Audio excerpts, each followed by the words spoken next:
What's up, guys, and welcome. You are watching Fazi Fitness. Let's start this video by talking about a German bodybuilding legend, Dennis Wolf. After dropping 50 plus pounds, Wolf is still living a bodybuilder's lifestyle and he's staying lean year round. For anyone suggesting that Wolf should try classic physique, give it a rest, guys. The man is 42 years old and he looks healthy and happy. So let this man enjoy a well-deserved retirement. Dennis Wolf is kind of unlucky that he peaked in an era where Heath and Greene were dominating the sport.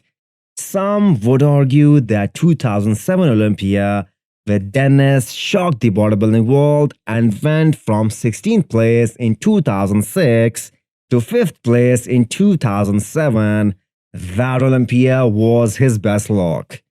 He could easily have placed higher than 5th in that contest. And no disrespect to Ronnie Coleman, he is the greatest Mr. Olympia in the history of the sport. But he was only a shadow of his former self at that contest. But he was awarded 4th place, and it was also Ronnie's final Mr. Olympia. Olympia 2013, where Wolf placed 3rd, and if I'm not wrong, it was the only Olympia where he placed this high.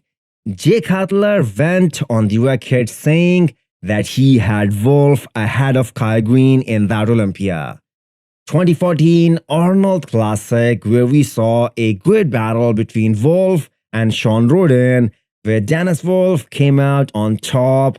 That was the highest point of his career. Sadly, his career was cut short due to multiple herniated discs, which happened after Olympia 2015. Which was also his last Olympia appearance as well. He attempted a comeback at 2018 Arnold Classic, but from the moment he stepped on stage, it was evident that his prime days are past him. With the recent deaths in the industry, I think it was a great decision by the Wolf to say goodbye to elite bodybuilding and focus on health and longevity, and transfer his experience and knowledge to young athletes.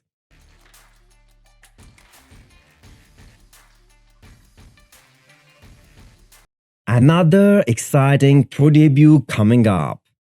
Andrew Jack smoked the lineup at the Arnold Classic Amateur and won his pro card, and his fans were hoping that he would jump into the pro class the next day just for fun. Maybe his coach George Farah and Flex Wheeler felt he wasn't ready just yet.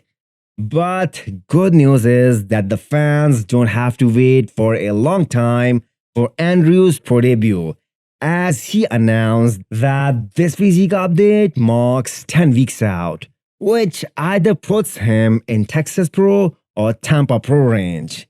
Andrew will be going against some tough competition. Akeem Williams is doing Tampa Pro. Quinton has also committed to doing that show. Steve Koklo might jump in as he hasn't qualified for the Olympia yet. So it will be a big test for Andrew's potential. He is a beast, no doubt. With more thickness in the back and more hamstrings, he will be extremely competitive.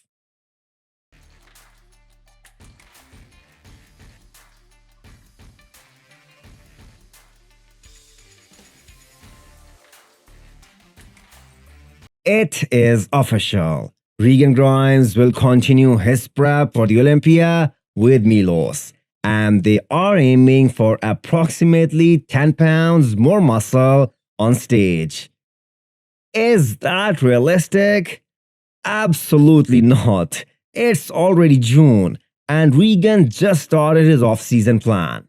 Although Olympia is in mid-December this year, still Regan will have to start his prep at the beginning of September because conditioning means everything.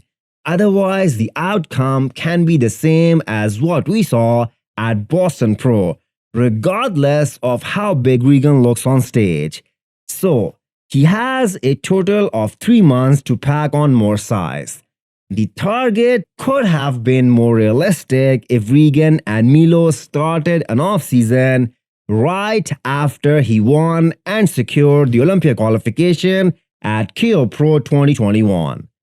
Now, sticking with Milos, that is a good call, because out of all the coaches that Regan worked with during his career, Milos brought the best out of him.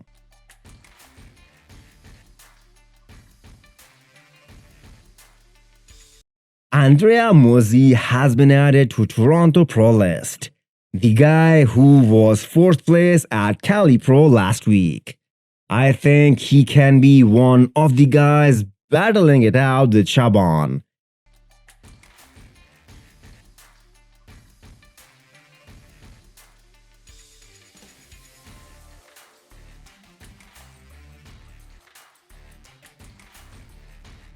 Theo, another guy with huge stage presence, will also compete here at Toronto Pro, although his name isn't on the official list yet. Stay tuned as more guys might enter this show.